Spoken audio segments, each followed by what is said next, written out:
तुम अपनी लुक्स को इम्प्रूव करना चाहते हो, तुम अपना बेस्ट वर्जन देखना चाहते हो, या फिर तुम अपनी लुक्स की पीक पर पहुंचना चाहते हो, एंड तुम पहुंच सकते हो अगर तुम इस वीडियो में बताए हुए 5 से 6 स्टेप्स को फॉलो कर लो तो। पर सबसे पहले मैं तुम्हें बता दूँ, इट गोना टेक टाइम। लेकिन कितना? मैक्सिमम 6 मंथ और मिनिमम 3 महीने। इतने में ही तुम अपनी लुक्स की प्राइम पर होगे, and I can guarantee that, क्योंकि मैंने भी खुद एक ट्रांसफॉर्मेशन अचीव की है सिर्फ और सिर्फ 6 महीनों में। एंड आज मैं तुम्हें इसी वीडियो में बताने वाला हूँ कि क्या क्या स्टेप्स मैंने फॉलो किए थे।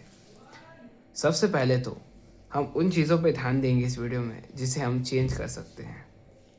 क्या चीज़ें तुम चेंज नहीं कर सकते? अपनी हड्डियों का शेप। तुम अपनी आइज़ का शेप चेंज नहीं कर सकते, फिर भले ही तुम कितने भी पत्थर मार लो। तुम अपनी हाइट को बढ़ा नहीं सकते, तुम अपनी हड्डियों को नहीं बढ़ा सकते, ठीक है? तो अपना हेयर टाइप चेंज नहीं कर सकते। अगर तुम्हें सिल्की बाल मिले हैं तो तुम्हें सिल्की ही मिलेंगे। हम उन चीज़ों पे ध्यान देंगे जिन्हें हम चेंज कर सकते हैं, जैसे कि हमारे पास कितना मसल है, या फिर हमारी जॉ लाइन ग्रोथ, इस पे, ठीक है? सबसे पहले हम बात करेंगे फिजिक। एक एस्थेटिक फिजिक बना करके ही तुम अपनी अट्रैक्टिवनेस को 3 पॉइंट्स तक बढ़ा सकते हो। तो तुम अभी करेंटली अगर 5 आउट ऑफ 10 हो तो तुम 8 आउट ऑफ 10 हो जाओगे, सिर्फ इस एक चीज़ को फॉलो करके, by building an aesthetic physique. एक एस्थेटिक फिजिक इन 6 मसल्स को मिला करके बनती है: neck, traps, lateral delt, upper chest, lats, abs, और इसमें तुम फोर आर्म भी इंक्लूड कर सकते हो, दिस थिंग, ठीक है? इन चीज़ों को ही इम्प्रूव करके तुम अपनी अट्रैक्टिवनेस को बहुत ज़्यादा बढ़ा सकते हो, ठीक है? तुम्हें बस इन 6 मसल्स को प्रायोरिटी के साथ ट्रेन करना है, और ऐसे ट्रेन करना है कि तुम्हारी ज़िंदगी इस पर डिपेंड करती है।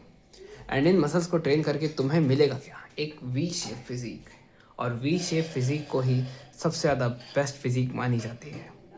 इसके साथ साथ तुम्हें और चीज़ों पर ध्यान देनी है, जैसे कि तुम्हें 12 से 17% बॉडी फैट के अंदर में रहना है। गोल्डन रेशियो यही है, 12 से 17%। इसमें तुम सबसे ज़्यादा लीन और एस्थेटिक दिखते हो, और तुम्हारी फिजिक भी अच्छी दिखती है, ठीक है? ये हो गया हमारा फर्स्ट पॉइंट। सेकंड पॉइंट बढ़ते हैं हेयर्स की तरफ। तो अभी तो मैंने शैम्पू किया है तो मेरे बाल उतने अच्छे नहीं दिख रहे हैं, लेकिन हेयर्स के लिए मैं तुम्हें जो ग्रेटेस्ट टिप देना चाहूँगा वो है, टकले हो जाओ। या फिर अगर तुम कभी टकले हुए हो तो देखो उस समय तुम कैसे दिख रहे हो। क्या तुम्हारे पर बस ज़्यादा अच्छा लग रहा है, या फिर तुम्हारे लंबे बाल ज़्यादा अच्छे लगते हैं? तुम्हें खुद एक्सपेरिमेंट करके देखना होगा।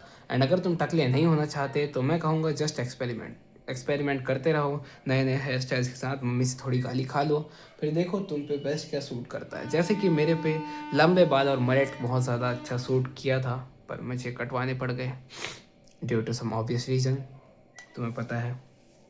इसके साथ साथ हमें हाइजीन नामक चीज़ को भी ठीक करना है। हमें अनवांटेड हेयर्स को रिमूव करना है। तो अगर तुम्हारी दाढ़ी ठीक से नहीं आती, जैसे मुझे यहाँ पे दाढ़ी नहीं आती, मैं एक गूटी रख रहा हूँ, ठीक है? तुम्हें अलग अलग बियर्ड स्टाइल्स के साथ एक्सपेरिमेंट करते रहना है, ठीक है? कि तुम पे कौन सी बियर्ड अच्छी लगे। और अगर तुम्हें पतली बियर्ड आती है, बियर्ड अच्छी नहीं आती, मैं कहूँगा उसे शेव कर लो, ठीक है? वो ज़्यादा अच्छा दिखेगा rather than having a patchy beard जो कि बहुत गंदी दिखती है। इसके साथ साथ ही तुम अपनी आईब्रोज को फिक्स कर सकते हो, है ना? यहाँ के बाल निकाल करके, या फिर यहाँ बीच में इसे कनेक्ट मत होने दो, जो कि तुम्हें बहुत ज़्यादा अच्छी दिखाएगी, ठीक है? अब पढ़ते हैं हम पॉइंट नंबर 3 की तरफ, and that is your fashion and style. तो सबसे पहले तो मैं तुम्हें कहूँगा एक बेसिक वार्डरोब बिल्ड कर लो। बेसिक वार्डरोब में होता क्या क्या है? बेसिक वार्डरोब में होता है स्ट्रिंग की आवाज़। बेसिक वार्डरोब में होता है तुम्हारे पास 5 से 6 प्लेन टी शर्ट्स जो कि वेल फिटेड हों, ठीक है? 2 शर्ट, एक वाइट, एक ब्लैक, एक नेवी ब्लू, और एक ब्राउन या फिर एक मैरून, जैसे तुम शादी वगैरह में पहन सकते हो। ये 5 shirts, 2 basic pants, 2 basic shoes. और इसके साथ साथ ही मैं कहूँगा कि कपड़े आयरन होने चाहिए, एंड वो तुम पे अच्छे दिखने चाहिए, ठीक है? तो इसके लिए अगर तुम्हारे पास एक अच्छी फिजिक है तो भाई तुम तो शर्ट में फिर फाड़ ही दोगे टी शर्ट में, ठीक है? एंड बस फैशन के लिए इतना ही। इसके साथ साथ अगर तुम अपने फैशन को एलिवेट करना चाहते हो तो पॉइंट नंबर 3 है एक्सेसरीज। एक बढ़िया सी चेन, थोड़े bracelet, watch, rings, year rings, ये सब को इंक्लूड करके भाई तुम बहुत ज़्यादा सेक्सी दिखोगे।